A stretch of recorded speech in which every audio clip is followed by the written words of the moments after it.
ನ್ಯೂಸ್ಗೆ ಸ್ವಾಗತ. ಬೆಳಗಾವಿ ಬಾಗಲಕೋಟೆ ಜಿಲ್ಲೆಗೆ ಪ್ರಮುಖ ಸಂಪರ್ಕದ ಕೊಂಡಿಯಾಗಿರುವ ಮಹಿಷವಾಡಿಗೆ ಸೇತುವೆ ಕಾಮಗಾರಿ. ಬಾಗಲಕೋಟೆ ಜಿಲ್ಲೆಯ ರಬಕವಿ-ಬನಹಟ್ಟಿ ತಾಲೂಕಿನ ರಬಕವಿಯ ಶಂಕರಲಿಂಗ ದೇವಸ್ಥಾನದ ಈಶ್ವರ ಸಣ್ಣಕಲ್ ಪ್ರಮುಖ ರಸ್ತೆಯಲ್ಲಿ ಉಪವಾಸ ಸತ್ಯಾಗ್ರಹ. ಸೇತುವೆ ಕಾಮಗಾರಿ ವಿಳಂಬಕ್ಕೆ ಆಕ್ರೋಶ. 10 ವರ್ಷಗಳಿಂದ ನಡೀತಾ ಇರುವಂತಹ ಬೆಳಗಾವಿ ಬಾಗಲಕೋಟೆ ಜಿಲ್ಲೆ ಬೆಸುಗೆ ಮಾಡುವಲ್ಲಿ ಮಹತ್ತರ ಯೋಜನೆಯಾಗಿರುವ ಬಾಗಲಕೋಟೆ ಜಿಲ್ಲೆಯ ರಬಕವಿ-ಬನಹಟ್ಟಿ ತಾಲೂಕಿನ ರಬಕವಿ ಜಾಕವೆಲ್ನ ಕೃಷ್ಣಾ ನದಿಗೆ ಅಡ್ಡಲಾಗಿ ನಿರ್ಮಿಸಲಾಗ್ತಾ ಇರುವ ಮಹಿಷವಾಡಿಗೆ ಸೇತುವೆ ಕಾಮಗಾರಿಯ ವಿಳಂಬ ನೀತಿಗೆ ಖಂಡಿಸಿ ಇಂದು ಡಾಕ್ಟರ್ ರವಿ ಜಮಖಂಡಿ ಅವರ ನೇತೃತ್ವದಲ್ಲಿ ಉಪವಾಸ ಸತ್ಯಾಗ್ರಹ ನಡೆಸಿದ್ರು. ಕೇವಲ 1 ಕಿಲೋಮೀಟರ್ನಷ್ಟು ಸೇತುವೆ ನಿರ್ಮಾಣಕ್ಕೆ 5-6 ವರ್ಷಗಳಿಂದ ವಿಳಂಬವಾಗ್ತಾ ಇರುವ ಬಗ್ಗೆ ತಾಲೂಕಿನ ಜನತೆಗೆ ಯಕ್ಷ ಪ್ರಶ್ನೆಯಾಗಿ ಕಾಡ್ತಾ ಇದ್ರೆ ಅಧಿಕಾರಿಗಳ ನಿರ್ಲಕ್ಷ್ಯವಂತೂ ಹೇಳುತ್ತಿರುವುದಾಗಿದೆ.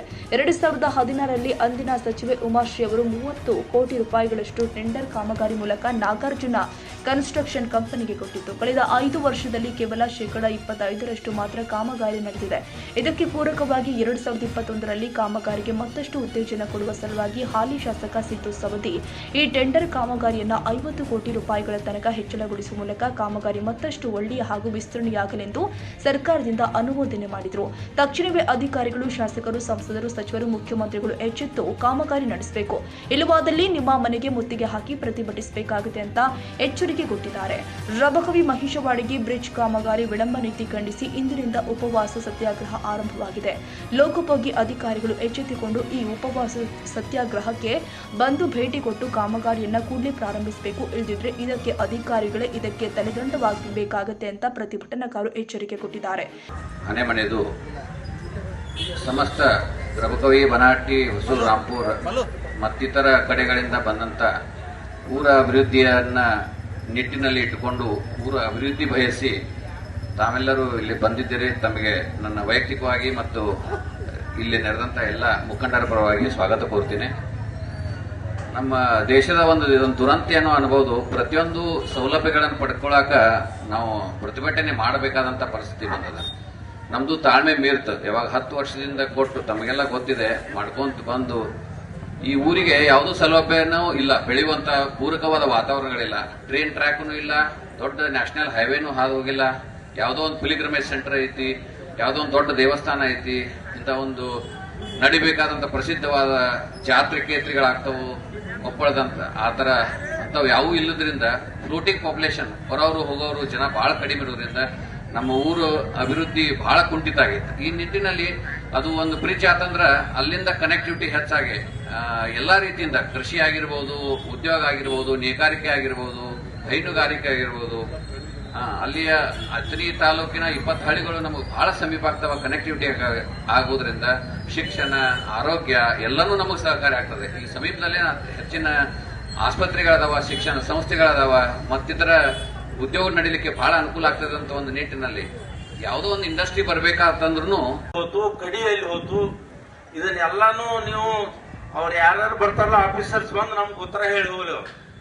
ನಿಮ್ಗೆಲ್ಲ ಗೊತ್ತಿರಲಿ, ಅದ್ರ ಹಿಂದೆ ಸಾಕಷ್ಟು ಸಂಚುಗಳದಾವ್. ಅದು ಅವೈಜ್ಞಾನಿಕವಾಗಿ ಆ ಬ್ರಿಡ್ಜ್ ಅನ್ನ ಎಲ್ಲಿ ಲ್ಯಾಂಡಿಂಗ್ ಮಾಡ್ಬೇಕಲ್ಲ, ಲ್ಯಾಂಡಿಂಗ್ ಈಗ ನೀವು ಆ ಕಡೆ ಇಲ್ಲಿ ಬಂದ್ ಕಿಸಿಂದ ಗುಡಿ ಹಚ್ಚಕ ಅಲ್ಲಿ ಕ್ರಾಸಿಂಗ್ ಮಾಡಿದೇವ್ ಅಂದ್ರೆ ಮುಂದೆ ಎಲ್ಲಾ ವರ್ಷ ಮುಣಗ್ತೈತಿ. ಅಲ್ಲಿಂದ ಇಲ್ಲಿ ತಕ ಬಂಡ್ ಹಾಕೋದ್ರಿಂದ ಅದು ಊರ್ ಮೊದಲ ಮಟ್ಟಿ ಮುಣಗ್ತೈತಿ. ಆ ಮೊದಲ ಮಟ್ಟಿ ಮುಳುಗಡೆ ಏರಿಯಾ ತಗೊಂಡ್ರು ಕೂಡ ಅವ್ರ ಸಲುವಾಗಿ ನಮ್ ಬ್ಯಾರೇಜ್ ಎಲ್ಲ ಬಂದ್ ಹಾಕ್ತೈತಿ. ಒಂದು ಸಣ್ಣ ಹಳ್ಳಿ ಸಲುವಾಗಿ ನಾವು ಅಲ್ಲಿ ಉಳಿಸೋ ಸಲುವಾಗಿ ಅವ್ರು ಈಗಾಗಲೇ ಅವ್ರ ಜಾಗನೂ ಕೊಟ್ಟಾರ, ಎಲ್ಲ ಆಗೈತಿ. ಇವೆಲ್ಲಾ ಕಾಂಟ್ರವರ್ಸಿಗಳನ್ನ ನಾವೆಲ್ಲಾನು ಅಭ್ಯಾಸ ಮಾಡಿ ನಮಗದು ಆಗಾಕ ಏನೂ ಕಾರ್ಯ ಇಲ್ಲ. ಅದನ್ನ ತಂದ್ ಕಿಸಿಂದ ಅಲ್ಲೇ ನೀವು ಈಗಾಗಲೇ ರಬಕವಿ ಅವ್ರು ಏನ್ ಪ್ಲಾನ್ ಹಾಕ್ಯಾರ ಗೊತ್ತಿಲ್ಲ. ನಾವು ಬನಹಟ್ಟಿ ರಬಕವಿ ಅಂತ ಹೇಳಿ ಮಾತಾಡ್ತೀವಿ. ರಬಕವಿ ಬನಹಟ್ಟಿ ಒಂದು ತಾಲೂಕಾ ಪ್ಲೇಸ್ ಆಗಿ ಎಲ್ಲ ಆಫೀಸ್ಗಳು ಬರ್ಬೇಕು. ಏನು ಸಾಧ್ಯತೆ ಹೊರಗಿನ ಹಳ್ಳಿಗಳಿಂದ ಬರ್ತಕ್ಕಂತ ಏನು ಅಲ್ಲೊಂದು 8 ಹಳ್ಳಿ ಬಂದು ಅಂದ್ರೆ ನಮಗೆ ಆಡಳಿತ ಭವನ ಕೂಡ ನಮ್ಮಲ್ಲಿ ಯಾಕಂದ್ರೆ ದಿವಸ ಫ್ಲೋಟಿಂಗ್ ಜನಸಂಖ್ಯೆ ಒಂದು 5,000-7,000 10,000 ಜನಸಂಖ್ಯೆ ಬಂದು ಹೋಗೋದ್ರಿಂದ ನಮ್ಮಲ್ಲಿ ವ್ಯಾಪಾರ ಅಭಿವೃದ್ಧಿ ಆಕತಿ ಅನ್ನೋ ಕಾರಣಕ್ಕೆ ಊರ ಹಾಳಾಗೋ ಕಾಲ ಬಂದ್ಬಿಟ್ಟೈತಿ. ನಮ್ಗೆ ಇಲ್ಲೇನೋ ಒಂದು ಟೆಕ್ಸ್ಟೈಲ್ ಪಾರ್ಕು ಆಗಲಿಲ್ಲ, ನೇಕಾರರಿಗೆ ಉದ್ಯೋಗ ಕೊಡುವಂತ ವ್ಯವಸ್ಥೆನೂ ಆಗ್ಲಿಲ್ಲ. ಹಿಂಗಾಗಿ ಅದಕ್ಕಾಗಿ ನಾವು ಅಲ್ಲಿ ಅಷ್ಟು ಬಂದು ಅಂದ್ರೆ ಆ ಮಂಜಾಟಿ ಇಲ್ಲಿ ಬರ್ಲಿ, ನಾವು ವ್ಯಾಪಾರ ಆಗ್ಲಿ ಅನ್ನುವಂತ ಒಂದು ಉದ್ದೇಶ ಇಟ್ಕೊಂಡು ಇದೇನು ಹೋರಾಟ ಸಮಿತಿ ಮಾಡಿ ಇವತ್ತೇನ್ ಮಾಡ್ಯಾರ, ಇದು ಒಂದು ಒಳ್ಳೆಯ ಕಾರ್ಯ. ಇದು ನಮ್ಗೆಲ್ಲ ಗೊತ್ತಿರೋದು. ಅಲ್ಲಿ ಈಗೇನು ಮೊದಲ ಮಟ್ಟಿಗೆ ಕ್ರಾಸ್ ಐತ್ಲ ತಮ್ಗೆಲ್ಲರಿಗೂ ಹೋರಾಟಗಾರರು 10 ಸಲ ಕರ್ಕೊಂಡೋಗಿ 10 ಸಲ ಮಾತಾಡಿಸಿದ್ರು ಇದು ಯಾವುದೂ ವ್ಯರ್ಥ ಆಗೈತಿ. ಈ ವ್ಯರ್ಥ ಸಲುವಾಗಿ ಬ್ಯಾಸೋತ್ ಅವರು ಈ ನಿರ್ಧಾರ ತಗೊಂಡವ್ರು ನಾವು ಬ್ಯಾಡ್ರಿ ಇದೊಂದ್ಸಲ ಇನ್ನೊಂದು ಚಾನ್ಸ್ ಕೊಡೋದು ಅಂದ್ರು. ಅವ್ರು ಯಾರು ಮಾತು ಕೇಳಿಲ್ಲ, ಇದು ಹಠ ಹಿಡಿದ ಅವ್ರು ಬಿಟ್ಟಿಲ್ಲ.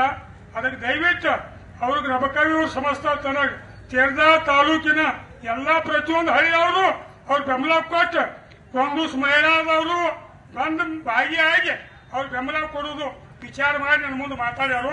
ಅದಕ್ಕೆ ದಯವಿಟ್ಟು ಏನು ಒಬ್ಬರೇ ಕೂತಿಲ್ಲ, ಇವತ್ತು 10 ಮಂದಿ ಅವ್ರ ಜೋಡಿ ಕುಂಡ್ರ ವ್ಯವಸ್ಥೆದಾಗ ನಡೆಸ್ಯಾರು. ಆದ್ರೆ ಒಂದು ಮಾತು ಹೇಳ್ತು, ನಾಳೆಯಿಂದ ಯಾರ ಕುಂಡ್ರಬೇಕಂತಿರ್ಲ ಸಾಯಂಕಾಲ 5 ಗಂಟೆಗೆ ಬಂದು ಇಲ್ಲಿ ಭರಿಸ್ಕೊಡ್ಬೇಕು. ಅವ್ರ ಮರುಸ್ ಮುಂಜಾನೆ ಬಂದ 9 ಗಂಟೆಗೆ ಇಲ್ಲಿ ಇರಬೇಕು. ಮತ್ ನಿಮ್ಗೆ ಫೋನ್ ಹಚ್ಚೋದು ಬಿಡುದು ಈ ತಗದಲ್ಲ ಈ ಶೇಷವಾಗಬೇಕಾತಂದ್ರ ಎಲ್ಲಾರು ಟೊಂಕಾಕಿ ಮನಿ ಉದ್ಯೋಗ್ಬೇಕು. ಇಲ್ಲಿ ನಿತ್ರ ಮೈಸೂರಿ ಬೇರೆ ಹಾಕಿ ಇಲ್ಲಿ ಮನೆಯಾಗ ಕೂತ್ರು ಬೇರೆ ತಗಂಗಿಲ್ಲ. ದಯವಿಟ್ಟು ಎಲ್ಲರೂ ಇದನ್ನ ಆಕರ್ಷಣೆ ಮಾಡ್ಕೊಳ್ಳಿ, ವಿಚಾರ ಮಾಡಿ ಮುಂದಿನ ಹಿಡ್ಕೊಂಡು ಎಲ್ಲರೂ ಒಂದು ದಿವಸ ರಬಕಾಯಿ ಬಂದೈತಿ. ರಾಂಪುರ್ ಹೊಸೂರು 4 ಊರು ಬಂದ್ ಮಾಡಿದಾಗ ಇದಕ್ಕೊಂದು ಮರ್ಯಾದೆ ಬರ್ತೈತಿ. ಇಲ್ಲಿಗೆ ಬರಂಗಿಲ್ಲ, ಯಾಕಂದ್ರೆ ಇವರು ಹಿಂಗ ಕೇಳ್ಕೊತ್ ಕೂತ್ರು ಹಿಂಗ ಹೋಗ್ತೈತಿ. ಅದಕ್ಕೆ ದಯವಿಟ್ಟು ಎಲ್ಲರೂ ಇದಕ್ಕೆ ಸಹಕಾರ ಕೊಡ್ತೀರಿ ಅಂತ ಹೇಳಿ ನನ್ನ ಮಾತು ಮುಗಿಸ್ತೇನೆ. ಜೈ ಹಿಂದ್, ಜೈ ಕರ್ನಾಟಕ.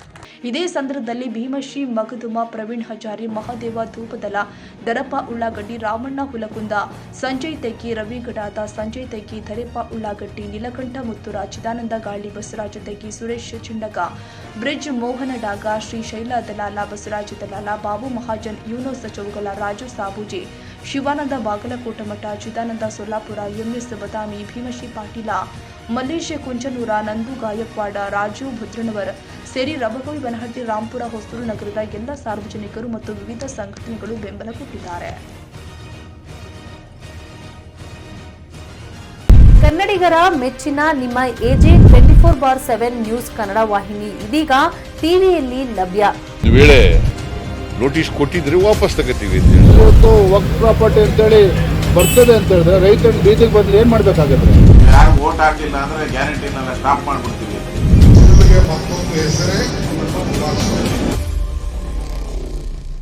ಕರ್ನಾಟಕ ಮತ್ತು ದೇಶ ವಿದೇಶ 360 ಡಿಗ್ರಿ ಸುದ್ದಿ ಹಾಗೂ ಉತ್ತರ ಕರ್ನಾಟಕ, ಬೆಳಗಾವಿ, ಬಾಗಲಕೋಟೆ, ಧಾರವಾಡ, ಹಾವೇರಿ, ಗದಗ, ಬಿಜಾಪುರ ಜಿಲ್ಲೆಯ ಕ್ಷಣ ಕ್ಷಣದ ವಿವರವನ್ನ ಪಡೆಯುವುದಕ್ಕೆ AJ 24/7 ನ್ಯೂಸ್ ಕನ್ನಡ ವಾಹಿನಿಯನ್ನ ಲೈಕ್ ಮಾಡಿ, ವಿಡಿಯೋಗಳನ್ನ ಶೇರ್ ಮಾಡಿ, ಕಮೆಂಟ್ ಮಾಡುವ ಮೂಲಕ ನಮ್ಮ ವಾಹಿನಿಗೆ ಸಹಕಾರ ನೀಡಿ ಮತ್ತು ಚಾನೆಲ್ ಅನ್ನ ಸಬ್ಸ್ಕ್ರೈಬ್ ಮಾಡಿ. ಧನ್ಯವಾದಗಳು.